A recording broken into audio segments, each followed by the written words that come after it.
must complete the training. I can't keep the vision out of my head. They're my friends. I gotta help them. You must not go. Only a fully trained Jedi Knight, with the Force as his ally, will conquer Vader and his Emperor. Patience. Hey everyone, I hope you're all having a nice day today. Today's video will go over the fan fiction as commented and liked by many of you, regarding what if Luke didn't leave Dagobah and continued his training to its completion. The scene where we see Luke rushing to his X-Wing in response to his forced visions of Han, Leia, and Chewie in trouble on Cloud City. He is stopped by Master Yoda, who implores him to stay and continue his training, telling him he is not ready. However unsuccessful, let's venture down the rabbit hole and see what would have happened if he was indeed successful in persuading Luke to stay and complete his training in The Empire Strikes Back. This would cause a number of things to change. So we know the reason Luke cut his training short was because he thought he would save his friends. Unfortunately for him, he failed to do that.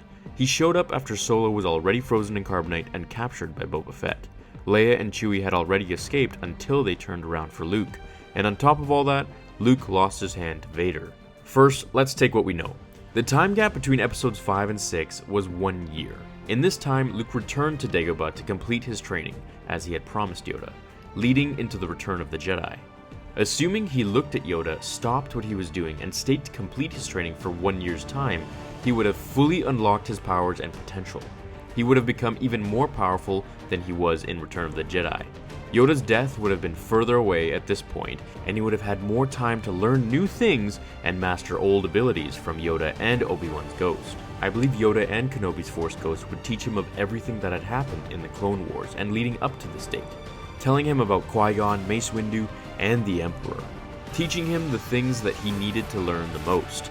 How to block Force Lightning, for one, as Obi-Wan, Qui-Gon, and Mace Windu could do this with their saber, while Yoda knew how to block it with his hands and deflect it back. They would teach him Qui-Gon's methods of becoming one with the Force after death, how to move like a blur with immense force speed just like Obi-Wan could, and Yoda's Form 4 lightsaber fighting style, also called Ataru, which is the most acrobatic form, filled with numerous elaborate moves and relies heavily upon a Jedi's ability to run, jump, and spin using the Force.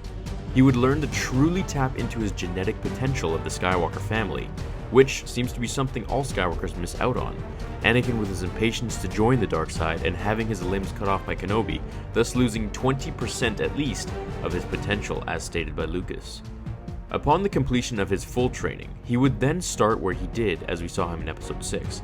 However, he would be a Jedi Master and not a Jedi Knight. Unfortunately, there weren't any Padawans for him to take under his tutelage at the time, so Yoda and Kenobi would have to proclaim him the title of Master regardless. The same events would take place. However, the scene that would completely shift would be the fight between Vader, Luke, and the Emperor. Luke would have been able to move faster, strike harder, and be more powerful overall. Once he would strike Vader to his knees, the Emperor would applaud him and move down the stairs to meet him, urging him to strike him down and take his place at the Emperor's side. Upon turning to Sidious and refusing, he would throw his lightsaber to the side and say, "I'll never turn to the dark side." Sidious would then release a flurry of Force Lightning, and through his extended uninterrupted training with Yoda and Obi-Wan, he would have learned to deflect and absorb Force Lightning with his palm. However, the use of his lightsaber would have made for an easier effort to do this, but he did throw it to the side. Shocked, the Emperor would fire more pulses of lightning, all of which would be either deflected or absorbed by Luke, his powers surpassing the old Sidious. Remember, at this time, Sidious was nearing the age of 100, just as Yoda had died at 900 in this episode as well. He had passed his prime.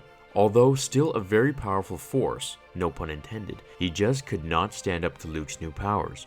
This would eliminate Vader's need to save his son from the Emperor and thus allowing him to live. Luke would then draw upon his lightsaber and use his acrobatic combat moves to put the Emperor off guard and strike him in half, finally bringing the Sith Lord to an end. As he would go to his father, Anakin would tell him to leave on the exploding ship. Refusing to do so, Luke carried him to his small vessel and put him aboard, taking him to Endor to seek medical attention from droids. Upon his recovery, he would confess to Luke that he was wrong, and he finally saw the evil of the Emperor when he had instructed Luke to kill him. He knew then that Sidious was merely using him all these years. Luke would later remove Vader's suit, which was originally created by Palpatine to inflict pain on him, so that he would obey his master at the switch of a button. The pain would also cause Anakin to fuel his anger, creating a vicious but powerful cycle to his abilities in the dark side. Anakin, only age 50 in Return of the Jedi, would receive a new face respirator and continue to live out his remaining years, growing old with Luke until we would see him in Episode 7, where he was a Grand Master of Luke's Jedi Academy on Ahch-To. I think if Luke did stay on Dagobah, that ultimately the events may have played out roughly the same.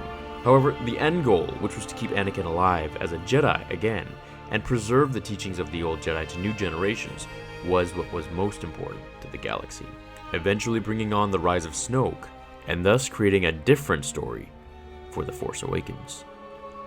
Thanks for watching. I hope you enter the Star Wars book giveaway in the last video. It's absolutely free, so if you haven't, go check out yesterday's episode, which I'll link here and in the description below. Just share the video and answer the question at the end of the fanfiction.